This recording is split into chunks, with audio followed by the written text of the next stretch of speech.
Shin memperlihatkan ketiga mata-mata kiriman Yuki.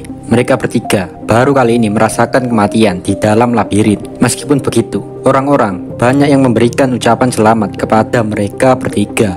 Semua orang tahu perjuangan Shinji dan kawan-kawan melalui rekaman labirin. Dikarenakan Shinji dan kawan-kawan udah melangkah sampai ke lantai yang agak tinggi, dia berhak mendapatkan uang kelipatan setiap 10 lantai. Setelah dipikir-pikir dan membicarakan dengan rekannya, mereka nggak mau lagi melawan monster yang kekuatannya nggak ngotak seperti bos lantai 60 lagi.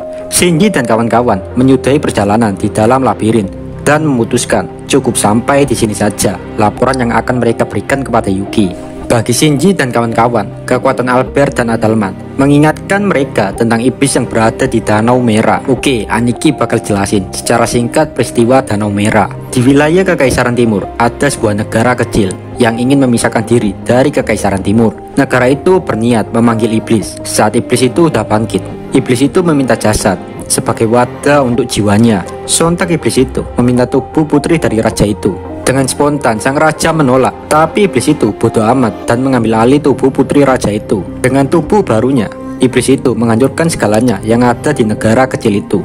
Darah ada di mana-mana karena terlalu banyaknya orang-orang yang dibunuh iblis. Kekaisaran sontak menyadari hawa bahaya dari kehadiran iblis itu. Orang-orang kekaisaran beranggapan jika iblis itu nggak dibinasakan, maka akan menjadi Guy Crimson Next Generation. Kekaisaran akhirnya mengirimkan orang-orangnya ke negara tersebut. Salah satu di antara mereka adalah Shinji, dan dia bergabung dengan tim medis. Shinji hanya bisa melihat dan gemetaran karena terlalu takutnya dengan iblis tersebut. Shinji bisa selamat dari tragedi penuh darah itu. Makanya Shinji sampai sekarang masih sehat walafiat. Shin balik lagi ke masa sekarang, di mana Shinji udah menghubungi Yuki, dan dia pun sejenak menjual item-item yang mereka dapatkan di dalam labirin. Dari penjualan item, mereka kaget karena uang yang didapatkan melebihi gaji mereka bertiga selama setahun.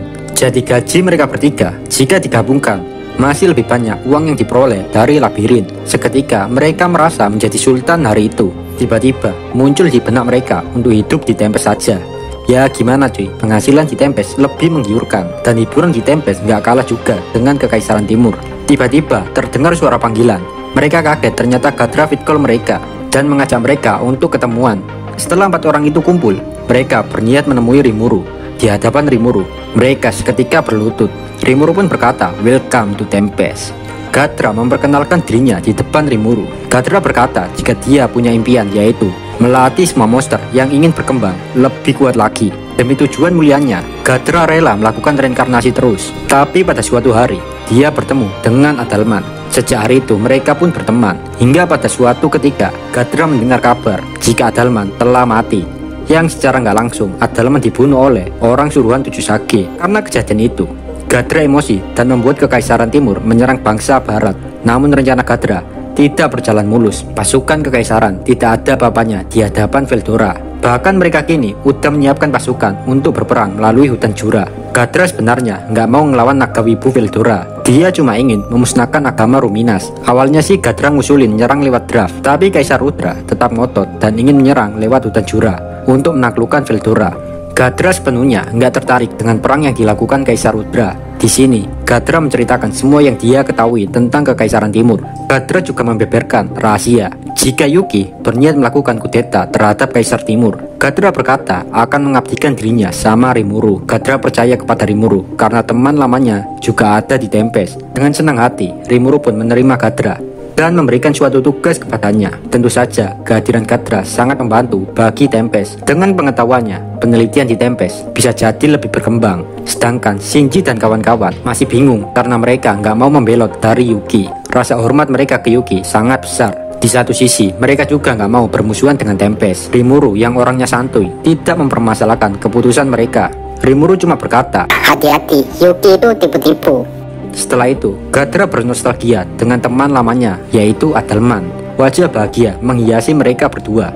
Untuk menghindari adanya perang, Rimuru memberikan perintah kepada Gadra untuk kembali ke Kekaisaran Timur. Tugas Gadra di sana adalah membuat Kekaisaran Timur tertarik dengan labirin. Karena di saat mereka sudah tahu betapa mengerikannya labirin, maka mereka akan berpikir jika Tempest adalah negara yang mengerikan. Dengan begitu, mereka nggak bakal ngajakin perang, yang secara otomatis pasukan Tempest gak ada yang mati sia-sia. Shin memperlihatkan seorang Kondo Tatsuya. Dia adalah intel di Kekaisaran Timur. Kondo Tatsuya sangat menghormati Kaisar Rudra dan gak mungkin mengkhianatinya karena Rudra pernah menyelamatkan hidupnya. Kini Kondo udah tahu semua tentang Gadra, Shinji, dan kawan-kawan yang lain yang melakukan penelusuran di labirin Tempest. Bahkan Kondo juga tahu jika Yuki adalah orang yang berbahaya. Kondo mengetahui jika Yuki memiliki anak buah. Bahkan Kondo juga tahu jika Yuki adalah ketua asosiasi kebebasan di barat. Maka dari itu, Kondo berniat memusnahkan Yuki dari peradaban.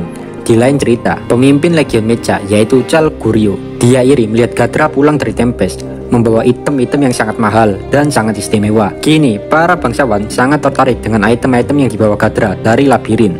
Para bangsawan berniat mengirimkan legion ketiga, yaitu Hybrida, untuk pergi ke labirin Tempest. Chal Guryo juga nggak mau kalah dan juga ingin menaklukkan labirin. Semua orang sangat serakah dan menginginkan semua item mahal-mahal yang ada di labirin. Salah satu di antara mereka yang sangat serakah adalah Chal Guryo. Bahkan dia tahu informasi tentang gelang kebangkitan. Chal Guryo berhayal jika dia mendapatkan itu, maka dia akan bisa memulai bisnis yang sangat menjanjikan. Biasa, cuan-cuan selalu disenangi semua orang. Chal Guryo berpikir akan mengambil bukan hanya item doang, tapi kalau bisa labirinnya sekalian. Bagi Chal Guryo, Rimuru hanyalah sampah, kecuali Veldora. Setelah itu, ada pertemuan di Kekaisaran. Tentunya yang hadir cuma orang-orang penting. Setiap pemimpin legion juga datang. Di situ ada Chal Guryo, pemimpin legion Mecha, Gladim, pemimpin legion Warcraft, Yuki, pemimpin legion Hybrida. Gak lama, datang Kaisar Rudra memasuki ruangan tersebut. Gadra berkata kepada Rudra jika dia nggak setuju tentang penyerangan di Tempest, karena Gadra melihat sendiri betapa kuatnya monster-monster di Tempest. Wahahaha,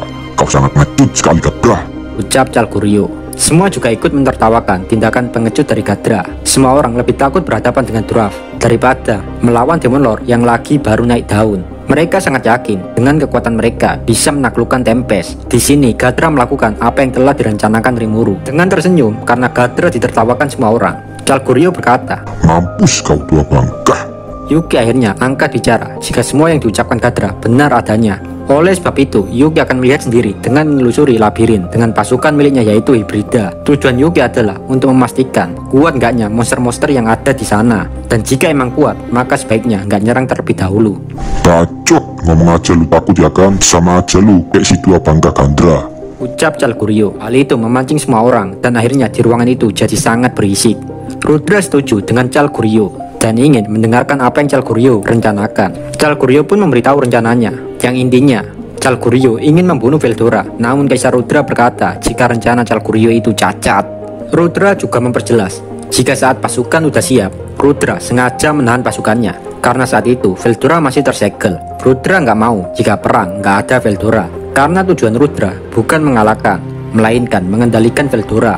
Sontak semua orang yang hadir cuma bisa diam mendengar ucapan Rudra. Entah kenapa seorang Marshal yang biasanya diam kini ikut bicara. Marshal itu adalah jabatan dan dia adalah orang yang paling dipercaya Rudra. Aura mengerikan muncul dari Marshal saat memberikan saran tentang rencana militer. Rencana udah beres, tinggal nyerang doang. Dan semua orang bersorak dengan menyebut Rudra. Meskipun begitu, rencana kudeta Yuki masih aman sejalan dengan semua ini. Tapi Gadra dan Yuki ngerasa ada yang janggal. Karena tiba-tiba seorang Marshal ikut campur untuk merancang sebuah strategi penyerangan. Ditambah lagi auranya itu nggak ngotak anjing. Yuki mempunyai pendapat jika G Crimson nggak mau berurusan dengan Kekaisaran Timur adalah karena hadirnya seorang Marshal. Setelah itu, Gadra berkata kepada Yuki jika dia akan menjadi warga Tempest. Habis ngobrol dengan Yuki, Gadra menemui Kaisar di sebuah ruangan. Kondo bersembunyi, tapi Gadra bisa merasakan hawa keberadaannya. Kondo hanya tersenyum dan berkata jika Gadra cukup hebat, bisa tahu kehadirannya. Sontak, Kondo menodongkan pistolnya sebelum menembak Gadra. Tiba-tiba ada orang berlari dan menusuk Gadra dari belakang. Orang yang menusuk Gadra masih bawaan dari Kaisar Rudra. Di lain cerita di Tempest, Rimuru kaget tentang perubahan Zegion. Veldora berkata jika dialah yang telah melatih Zegion. Rimuru curiga jika Zegion berevolusi menjadi suatu monster yang lebih mirip seperti Razul. Tapi di situ juga Apito berevolusi dengan bentuk yang lebih mirip manusia. Bahkan pasukan Arnold kini hanya bisa di lantai 60 dan gagal mengalahkan bos lantai 60 yaitu Albert. Padahal sebelumnya mereka bisa sampai pada lantai 79. Yang dengan kata lain, bos lantai labirin kini sudah benar-benar kuat.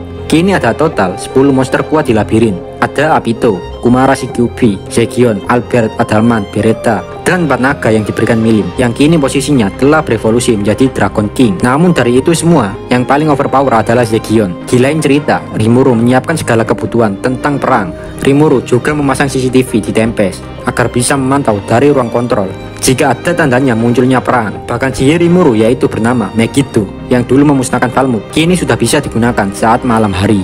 Setelah itu, Rimuru menuju Shinji dan kawan-kawan. Di situ, Shinji dan kawan-kawan sudah mantap untuk pindah ke Tempest. Tapi jika terjadi perang antara Tempest dan Kekaisaran Timur, mereka nggak mau ikut dalam perang karena mereka nggak mau membunuh orang-orang yang telah mereka kenal. Rimuru pun tersenyum dan pergi menemui Ramirez bersama Shinji dan kawan-kawan di belakangnya. Rimuru berkata kepada Ramirez, jika mulai hari ini, Shinji dan kawan-kawan akan bekerja membantu Ramirez. Di situ, Shinji kaget melihat Ramirez karena ini kali pertamanya mereka melihat seorang peri. Sementara Rimuru masih gelisah karena Gadra belum balik. Gak lama, Rimuru mendapatkan kabar jika Gadra sudah ada di labirin.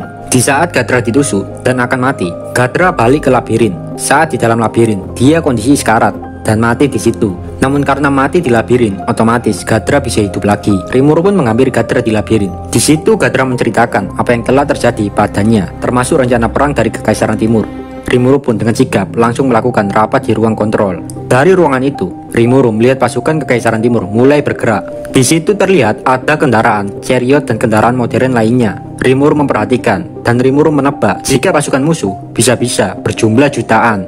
Carrera, Testarossa, Ultima udah gak sabar untuk bertumbuk dengan ribuan jiwa-jiwa segar. Di lain cerita, Kaisar Rudra berbincang dengan Felgrin. Felgrin adalah kakak Veldora.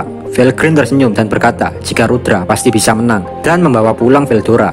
Dan jika itu bisa terwujud, maka Gi akan beranggapan jika Rudra telah berhasil menjadi penguasa dunia. Sebelumnya, Rudra dan Gi telah membuat kesepakatan tentang adanya sebuah perlombaan di antara mereka berdua tentang siapa yang akan duluan mendominasi dunia. Diketahui juga jika Rudra memiliki pasukan malaikat yang udah siap digunakan. Situasi memang lebih menguntungkan Kekaisaran Timur daripada Tempest. Bukan hanya pasukannya yang banyak, tapi Rudra juga bukanlah orang yang lemah. Rudra memiliki kekuatan yang gak ngotak, tapi sayangnya tubuh Rudra nggak dapat menahan kekuatannya. Felgrin merasa khawatir jika Rudra terjadi apa-apa karena terlalu memaksakan menggunakan kekuatan penuhnya. Rudra pun berkata jika dia berjanji akan baik-baik saja sampai dunia benar-benar berada dalam genggamannya.